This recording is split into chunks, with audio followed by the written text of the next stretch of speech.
살아가면서 많은 사람들과 인연을 맺습니다. 이러한 관계는 서로에게 흔적을 남기고 또 성장하는 계기가 되기도 하지요. 하지만 빠르게 변화하는 세상 속에서 많은 이들이 이 소중한 인연의 가치를 잊고 살아가곤 합니다. 오늘 읽어드릴 책 당신을 만나봤으면 합니다는 우리에게 스치듯 지나간 관계에도 하느님의 은총이 깃들어 있음을 일깨워주는 에세이입니다. 책에는 저자인 허영엽 신부님이 사제가 되기 이전과 서품을 받은 이후, 그리고 사제 생활을 통해 만난 이웃과의 가슴 따뜻한 이야기를 담고 있습니다. 신부님이 본당에서 사제 생활을 하실 당시 만났던 아이부터 김수환 추기경님, 정진석 추기경님 등 가톨릭 교회의 큰 어른들까지 신부님 특유의 따뜻한 시선으로 바라본 사람들의 이야기를 통해 우리는 하느님의 손길을 느낄 수 있습니다. 마음에도 찬바람이 불기 쉬운 가을, 신부님의 에세이로 하느님의 크신 사랑과 은총을 깨닫고 우리 마음에 온기를 불어넣어 보세요.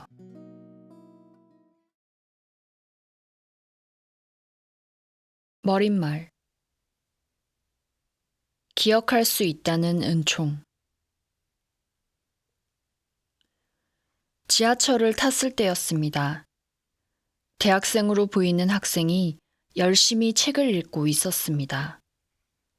무슨 책이기에 저렇게 집중해서 읽고 있는 걸까 궁금해서 슬쩍 보았더니 놀랍게도 저의 책이었습니다. 부끄러운 마음에 재빨리 다른 칸으로 자리를 옮겨버렸던 기억이 납니다. 그때 처음으로 글을 쓴다는 것에 대한 책임감을 느꼈습니다. 더불어 글로 맺어지는 인연에 대해 생각해 보게 되었습니다. 이번 개정판을 준비하며 지난 2009년에 썼던 머릿말을 다시 읽어보았습니다. 지난 시간을 되돌아보면 남는 건 후회와 부족함 뿐입니다.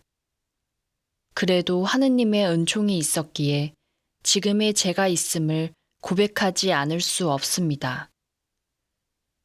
지금도 이 마음은 변함이 없습니다.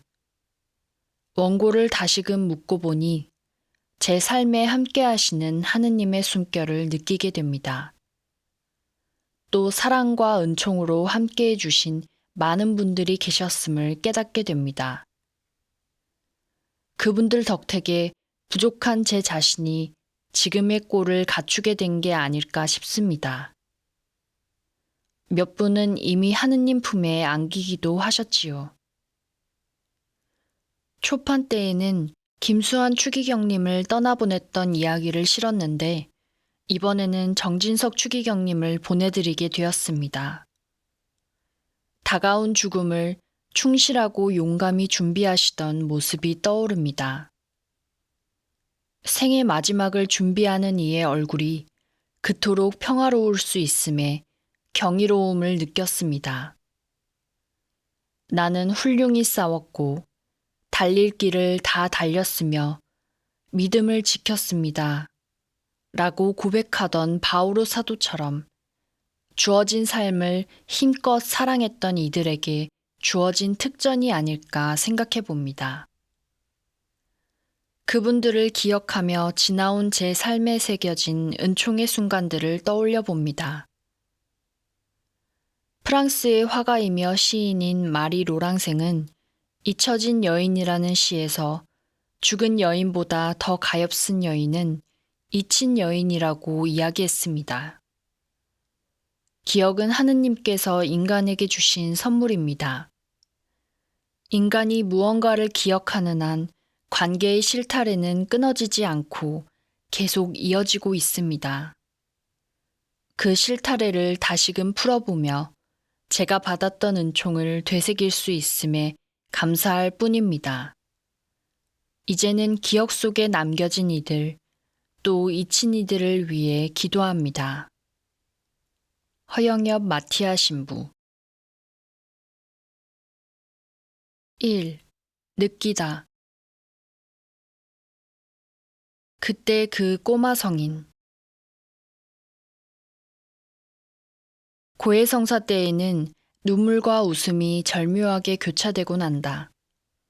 때로는 자신의 죄를 솔직하게 고백하는 이들의 순수한 마음이 위로를 선사해 주기도 한다. 내게는 고해성사하면 떠오르는 한 꼬마 성인이 있다. 다른 분당에 고해성사를 도와주러 갔을 때였다. 그곳은 성전을 신축 중이어서 임시 성전이 빌딩 안에 있었다. 그래서 교실에서 고해성사를 주게 되었는데 자연스레 얼굴을 맞댄 면담 성사처럼 진행되었다. 2시간 이상 성사를 주다 보니 서서히 피로감이 몰려오기 시작했다. 그때 누군가 들어왔는데 촛불만 켠 상태라 얼굴이 잘 보이지 않았다. 그런데 성사를 보러 온 사람이 도통 말이 없는 것이다. 옆을 바라보니 웬 어린아이가 앉아 있었다. 아이는 내게 넌지시 물었다. 신부님, 고해성사 오래 주고 계시니 많이 피곤하시죠? 응? 재밌는 이야기만 오래 들어도 피곤해지는데 얼마나 힘드시겠어요? 그렇긴 한데 너는 몇 살이야? 초등학생이니? 네, 초등학교 6학년이에요. 고해성사는 안 볼 거니? 전 어제 성사를 봤거든요. 그래서 오늘 안 봐도 돼요. 저 같은 애들이 하루 만에 무슨 죄를 짓겠어요? 아이는 짐짓 어른스럽게 말했다. 이렇게 말하는 아이는 정말 평생 처음 만났다. 나는 다시 물었다. 그래, 그렇지. 그런데 왜 여긴 들어왔어? 신부님께 이걸 드리려고요. 그리고는 가방을 뒤적이더니 내게 피로회복제 한 병을 내밀었다. 부모님과 함께 사니? 오래전에 이혼하셨어요. 제가 어렸을 때 2분이 집을 나가셨거든요. 그래서 할아버지와 함께 살아요. 많이 힘들겠구나. 누구나 다 힘들게 살잖아요. 신부님, 그런데 요즘 할아버지 건강이 안 좋아지셔서 걱정이에요. 제가 할아버지를 잘 모셔야 되는데 생각처럼 잘 안 되어서요. 건강하게 지내고 공부도 열심히 해. 너는 착하니까 앞으로 무얼 하든 잘 할 거야. 나도 기도할게. 나는 일어서서 아이의 머리에 2 손을 얹고 안수를 했다. 아이가 나가고 난 뒤에 순간 울컥하는 감정이 밀려들었다. 순간 예전에 어디선가 읽었던 아우구스티노 성인과 한 소년의 일화가 떠올랐다. 아우구스티노 성인은 삼위일체론을 궁리하며 해변을 걷고 있었다. 그때 한 소년이 조개 껍데기에 바닷물을 담아 모래 위에 구멍을 내고 그 안에 퍼 넣고 있는 게 보였다. 성인은 소년에게 다가가 무얼 하고 있느냐고 물었다. 이 바닷물을 모조리 퍼 넣으려고요. 어리석구나. 저 많은 바닷물을 어떻게 구멍 안에 다 넣겠다는 말이냐? 그러자 소년은 고개를 들고 성인을 바라보며 이렇게 대답했다. 그 작은 머리로 삼위일체 하느님을 알려고 하는 아저씨도 마찬가지예요. 소년은 그 말을 마치고는 연기처럼 사라져 버렸다. 바다에는 흰 포말만이 부딪혀 부서지고 있었다. 성인은 그때 그 순간 삼위일체론을 머리가 아닌 마음으로 이해하게 되었다고 한다. 나도 꼬마 성인과 만난 이후로 한 가지 소중한 깨달음을 얻었다. 한 사제에게 자신의 아픔과 죄를 고백하며 하느님께 용서를 청하는 분들의 마음이 소중하고도 감사했다. 그래서 고해성사 때마다 화살 기도를 한다. 고해성사를 보는 이들이 마음속 깊이 하느님의 사랑을 느끼고 그분의 자비하심을 느낄 수 있기를 청하며. 연지, 안녕. 연지, 명동에 위치한 주교관에 오랫동안 살았던 경공의 이름이다. 직위는 교구 방옥연, 소속은 서울대교구 관리국이다. 관리국 소속으로 짐작하는 것은 연지가 예방주사를 맞거나 치료를 받으면 항상 관리국에서 영수증 처리를 해주었기 때문이다. 내가 연지를 처음 만난 것은 2005년 가을이다. 주교관에 입주하기 위해 이사를 하고 있었는데 웬 강아지 한 마리가 멀리서 짐 나르는 모습을 한참 동안 바라보고 있었다. 이름을 몰라 입으로 소리를 내어 불러보았는데 눈길 한번 주지 않았다. 여느 개와는 달리 눈빛에 카리스마가 있었고 덩치는 크지만 느릿느릿한 움직임이 예사롭지 않았다. 뼈대 있는 진돗개 가문에서 태어난 게 아닐까 싶었다. 그 뒤로 강아지의 이름이 연지이고 교구청에서는 꽤 유명한 녀석이라는 걸 알게 되었다. 연지에게는 몇 가지 놀라운 점이 있었는데 그중 하나는 매일 명동성당의 삼중기도 종소리에 맞춰 워, 워 하고 짖는 것이다. 두 앞발을 세우고 기도를 하듯 발을 비비며 짖곤 했는데 그 소리가 매우 특이했다. 또 명동성당의 종소리가 들리면 어디에 있든 멈추어 서서 성당 쪽을 향해 짖었다. 연지는 교구청 사람들을 속속들이 잘 알고 있었다. 특히 신부님이나 수녀님들을 잘 알아보았다. 신부님들이 사복을 입었어도 마찬가지였는데 신기하게도 다른 교구 신부님도 알아보고 짖지 않았다. 이 사실을 알았던 것은 내가 주교관으로 이사온 다음 날 즈음이었다. 밤늦게 숙소로 돌아오는데 어디선가 연지가 나타났다. 그러더니 짖지도 않고 얌전히 내 곁으로 다가와 숙소 정문에 도착할 때까지 호의를 하는 것이 아닌가. 내가 이곳에 온 지 하루 만에 식구라는 걸 알아본 것이다. 사실 나는 어릴 때에는 강아지를 무척 좋아했다. 그런데 초등학교 때 아끼던 삽살개가 기차에 치여 세상을 떠난 후로는 의식적으로 강아지를 보아도 멀리했다. 그럼에도 나 또한 어느새 똘똘한 연지를 좋아하게 되었다. 연지는 때때로 나를 비롯한 교구청 직원들에게 놀라움을 안겨주었다. 성탄이 다가오면 교구청 마당에는 구유가 마련된다. 그러면 연지는 며칠 동안 구유 안에 들어가 있었다.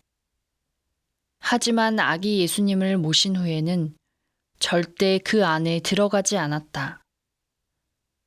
사실 연지는 몇 번 새끼를 낳기도 했다.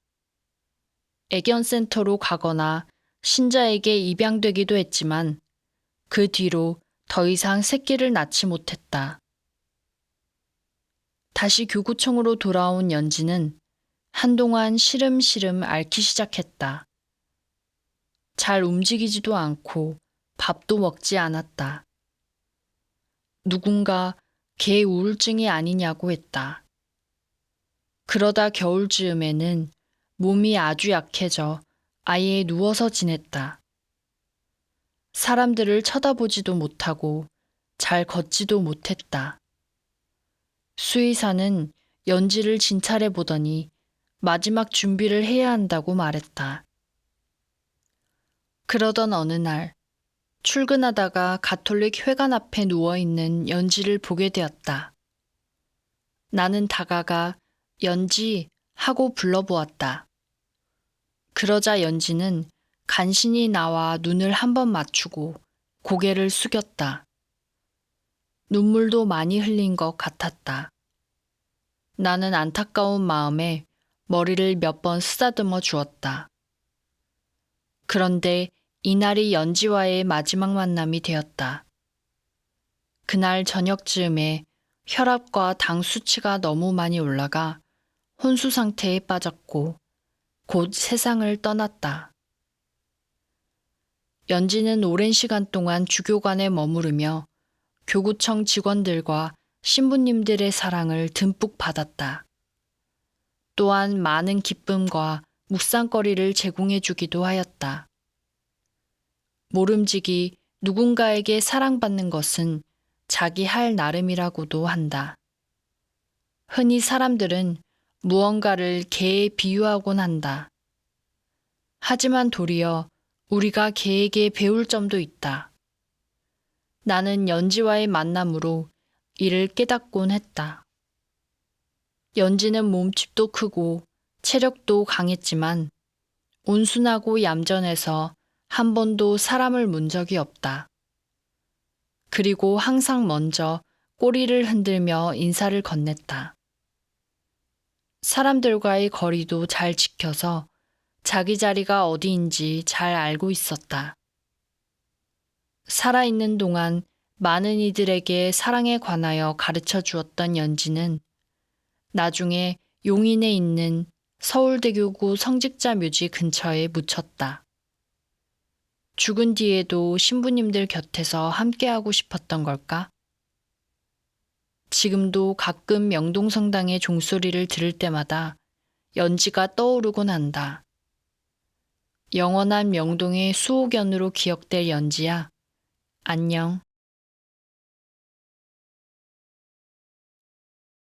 신부님 손수건 한 장 주실래요? 사제는 자신이 몸담았던 공동체를 짝사랑처럼 마음속에 담고 산다. 본당 신부들은 임기가 있어 일정 기간이 지나면 정든 성당을 떠나 새 임지로 가게 된다. 나 역시 첫 본당에서 임기를 마치고 떠날 때 정든 신자들과의 이별이 무척이나 힘들었다. 그래서 새 임지에 가서도 한참 동안이나 이별 후유증에 시달렸다. 그 뒤로도 인사이동 때마다 이별의 아픔을 겪었다. 새 임지에서는 일부러 냉정하게 마음을 먹고 잔정도 주지 않으려고 했으나 결국 그러지 못했다. 마음이 내 뜻대로 움직여주면 좋겠지만 어찌할 수가 없었다. 그래서 임지를 떠날 때면 의지와는 상관없이 눈물이 흐르고 가슴이 아파온다. 한 번은 지인의 장례미사에 참석하기 위해 이전에 사목했던 성당에 갈 일이 있었다. 저 멀리 성당 종탑이 보이자 가슴이 뛰었다. 오매불망 그리워하던 전 임지를 향하는 마음이란 말로 표현하기 힘들다.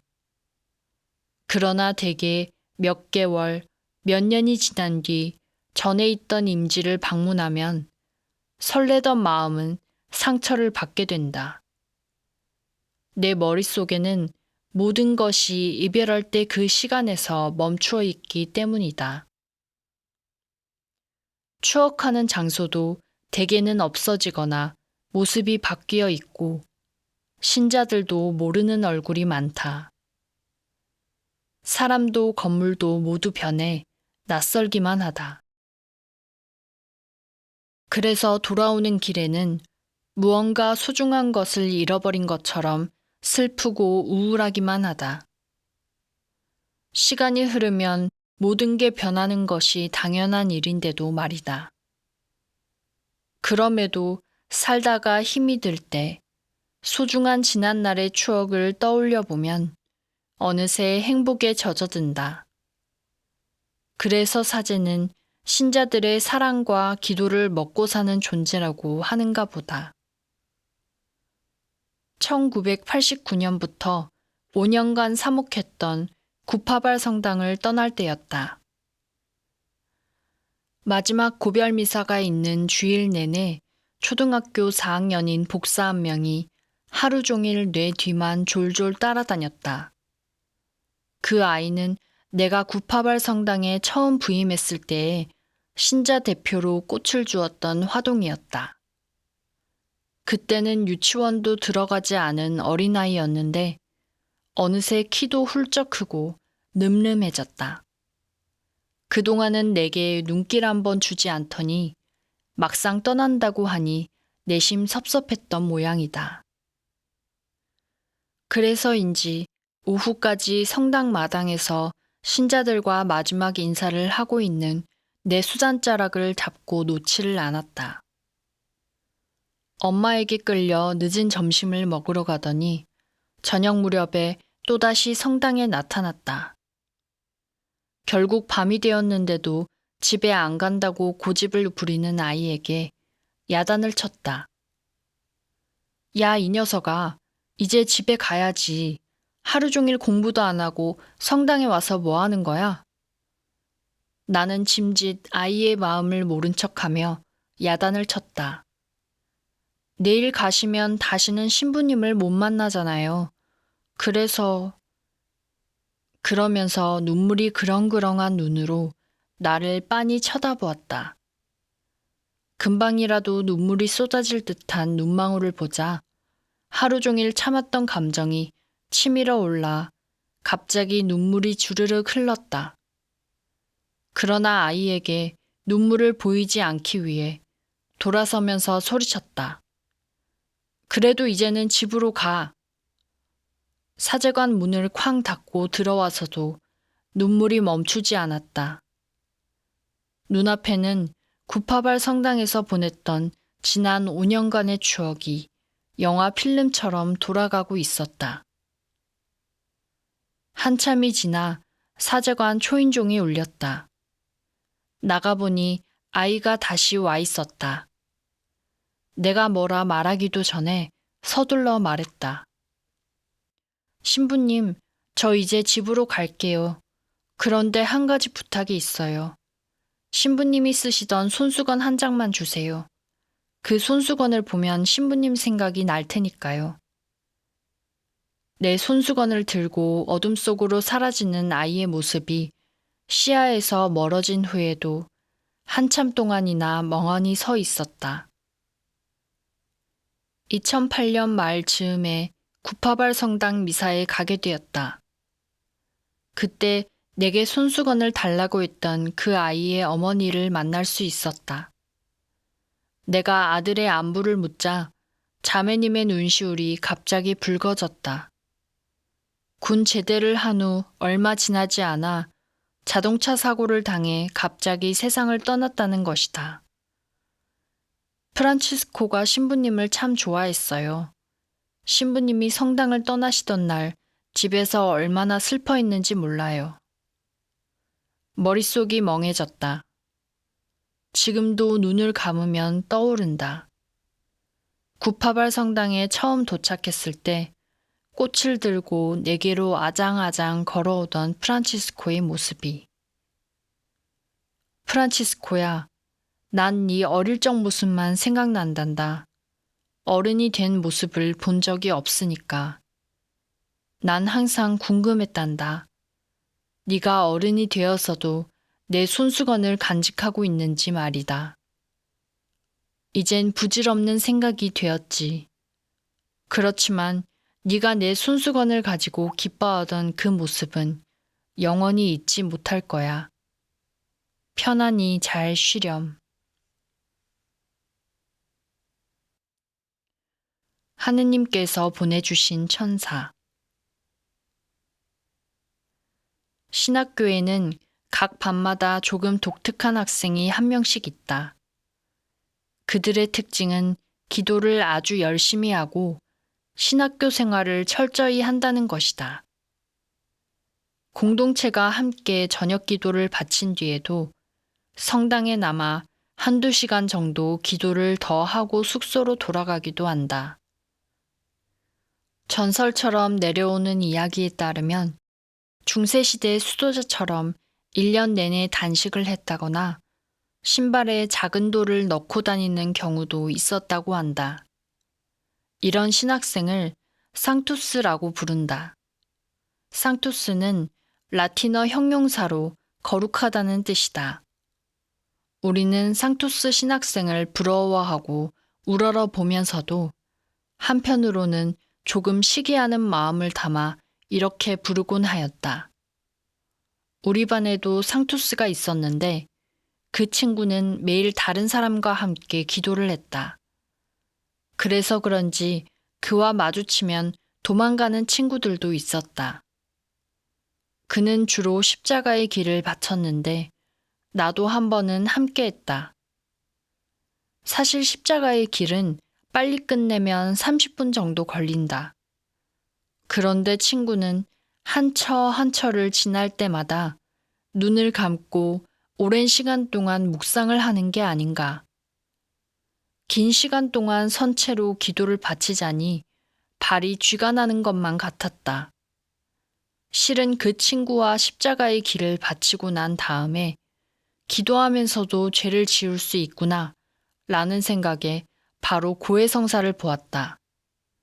그만큼 조금 힘에 부쳤던 모양이다. 어느 날 그와 함께 산책을 하고 있을 때였는데 갑자기 내게 이런 질문을 했다. 너는 하루에 몇 번이나 화살 기도를 하니? 나는 잠깐 멈칫하다가 대답했다. 한 10번? 거짓말이었다. 실은 하루에 한 번도 안 하고 있었으니 말이다.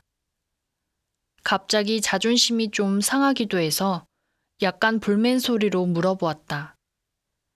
그럼 너는 몇 번이나 하는데? 응, 나는 하루에 1000번을 해. 나는 태어난 그 대답에 깜짝 놀랐다. 한편으로는 미친 게 아닐까 싶었다. 하루에 1000번을 기도하면 대체 언제 공부하고 어떻게 생활하는 걸까? 나는 화살 기도를 1000번 하겠다고 다짐하고 무언가를 할 때마다 잠깐씩 기도를 바치거든.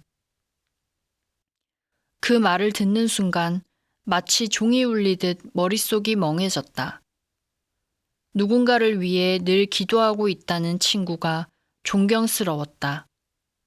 그 뒤로 나 역시도 그 친구처럼 일상에서 늘 화살 기도를 바치고자 했다.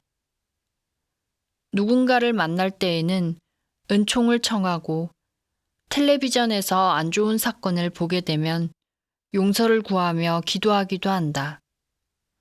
싫어하는 누군가를 만날 때에도 마찬가지다. 실은 지금까지도 습관이 되지 않아서 그런지 자꾸 잊어버리게 된다. 그래도 다시 한번 마음을 다잡으며 내게 벼락 같은 깨달음을 주었던 상투스 친구를 떠올린다. 이런 이들은 하느님께서 보내주신 천사가 아닐까 싶다. 인간적으로 부족한 면이 있더라도 하느님께 나아가고자 하는 마음을 품은 우리를 주님께로 이끌어주니 말이다. 나 역시도 상투스 친구 덕분에 누군가를 위해 기도할 수 있다는 게 얼마나 아름다운 일인지 새삼 깨닫게 되었다. 오늘도 기도해 본다. 하느님께서 내게 보내주신 천사였던 그 친구를 위해서.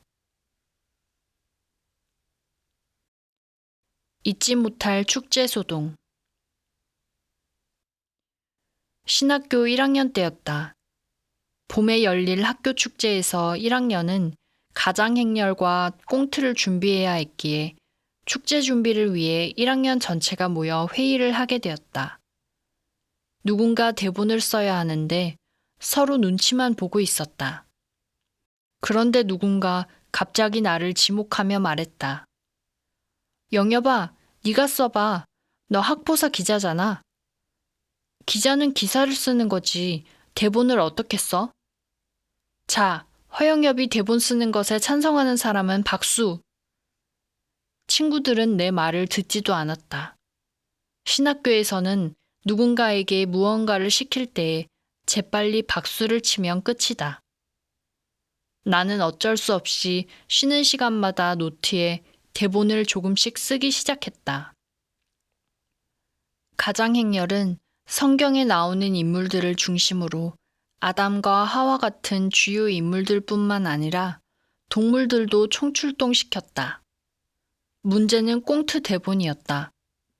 당시에는 청춘 남녀들이 얼굴을 가린 채 서로 다른 방에서 이야기를 나누다가 최종적으로 마음에 드는 상대를 선택하는 텔레비전 프로그램이 유행이었다.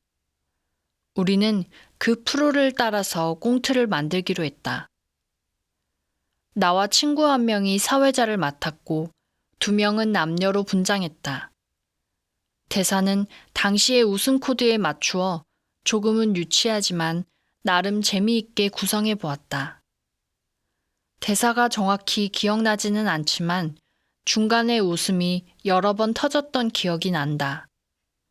여자 역할을 맡은 친구는 열정이 넘친 나머지 누나의 옷까지 빌려와 그럴싸하게 분장을 했다. 껌을 짝짝 씹다가 손으로 당기기까지 했는데 머리카락에 엉켜버리고 말았다. 장르가 시트콤으로 바뀌는 순간이었다. 관중들은 손뼉을 치며 웃음을 크게 터뜨렸다. 축제가 끝나고 며칠이 지났을 때였다. 1학년부터 3학년까지 대강당에 모여서 하는 수업이 있었는데 학생처장 신부님이 축제 프로그램 평가를 하셨다. 드디어 우리가 했던 꽁트에 대한 평을 듣는 순간이 다가왔다. 살면서 그런 저질스러운 꽁트는 처음 봤어요. 내용도 없고 그냥 웃기는 데에만 신경을 쓰고 말이야. 신학생이라면 무언가 생각이 있어야 하는데 지금 생각해도 정말 창피스러워요. 꽁트에 출연했던 친구들과 나는 차마 얼굴을 들지 못했다. 다행히 신부님은 그 저질스러운 꽁트의 주인공이 우리라는 걸 모르시는 듯 했다. 순진하던 대학교 1학년 때이니 놀란 가슴을 진정시키지 못해 어쩔 줄 몰랐다. 그래도 축제를 준비하면서 친구들과 더욱 친해졌던 기억이 난다.